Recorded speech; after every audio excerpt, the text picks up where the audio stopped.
Einstein को 20वीं सदी का अजीम तरीन साइंसदान करार दिया जाता है। नाजरीन, कहा जाता है कि आइंस्टाइन खुदा के वजूद के मुनकिर हो गए थे।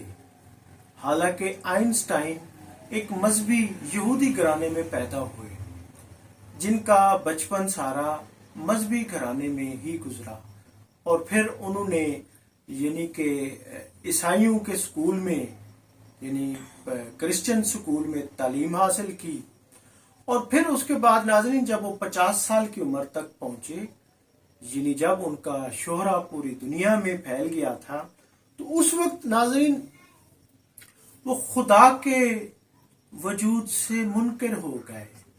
बल्कि एक दौर में वो कहा करते थे कि लफ्ज खुदा जो है ये इंसानी कमजोरी के इजहार का जरिया है। वो इसको एक कमजोरी करार देते थे कि लोग कमजोरी जब किसी चीज में मुसीबत पे पड़ते हैं तो उसको करते हैं, और वो खुदा के वजूद के इनकार यानी मुनकिर हो गए थे। और फिर एक वक्त ऐसा आया, उनका एक ऐसा खत मंजर आम पर आया। नाजरीन, ये खत उन्होंने जर्मनी के बड़े फिलासफर एरगेट काइंड के नाम लिखा था जर्मन जुबान में, और ये 1954 में यानी ये खत लिखा गया था। और ये खत नाजरीन एक अंदाजा था कि 10 से 15 लाख डॉलर में फरोख्त होगा, लेकिन ये तकरीबन 29 लाख डॉलर में ये खत फरोख्त हुआ। इस खत में ऐसी कौन सी बात थी जिसने आइंस्टाइन के एक खत को 29 लाख डॉलर तक पहुंचा दिया था? जी हाँ नाजरीन, इस खत में उन्होंने कहा था कि मैं हिप्पी नोजा के खुदा पर यकीन रखता हूं, और मैं जो अशिया को जहर करता है, जो यानी कि अपना वजूद रखता है, मैं उस खुदा पर यकीन रखता हूं।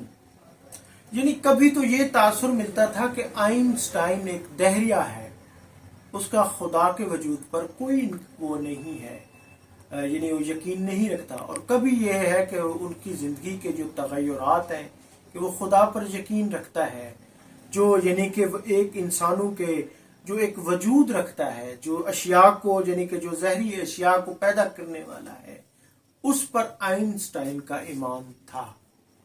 तो आइंस्टाइन पे बहुत सारी किताबें, बहुत सारी तहकीक, रिसर्च आज तक की जा रही है, क्योंकि यूरोप, अमेरिका और आज एशिया में भी उसको बड़ा साइंसदान माना जाता है। बल्कि 20वीं सदी का सबसे बड़ा साइंसदान आइंस्टाइन को माना जाता है। लेकिन आइंस्टाइन का जो एक वो था कि तासुर था कि वो दहरिया है, खुदा के वजूद को नहीं मानता। लेकिन इस खत के बाद सूरत हाल कुछ तब्दील हो गई है कि आइंस्टाइन भी खुदा के वजूद से इनकारी नहीं था, बल्कि वो जिंदगी के तगय्युरात थे कि कभी कहता था खुदा है, कि कभी कहता था कि नहीं है। तो इसी तरह बल्कि एक दफा उन्होंने ये भी कहा था कि लफ्ज बाइबल काबिल कदर, मगर ये देता नहीं असातीर का मजमुआ है। ये उसको पुराने दौर का उन्होंने मजमुआ यानी कि वो किया था। तो नाज़रीन, आइंस्टाइन खुदा के वजूद पर यानी कहा जाता था कि वो मुनकिर है, लेकिन उसने खुद कहा कि मैं उस पर यकीन रखता हूँ। आइंस्टाइन बड़ा साइंसदान है, उसकी तहकीक, उसकी रिसर्च, उसकी साइंस पर किया गया काम आज भी पसंद किया जाता है। हाँ, ये ज़रूर है कि कभी वो दहरिया भी था, मुनकिर भी था, लेकिन इस खत से पहले। नाज़रीन, मैं हूँ अब्दुल रऊफ रूफी और आप देख रहे थे तारीख नामा। बहुत शुक्रिया, थैंक यू, अल्लाह हाफिज़।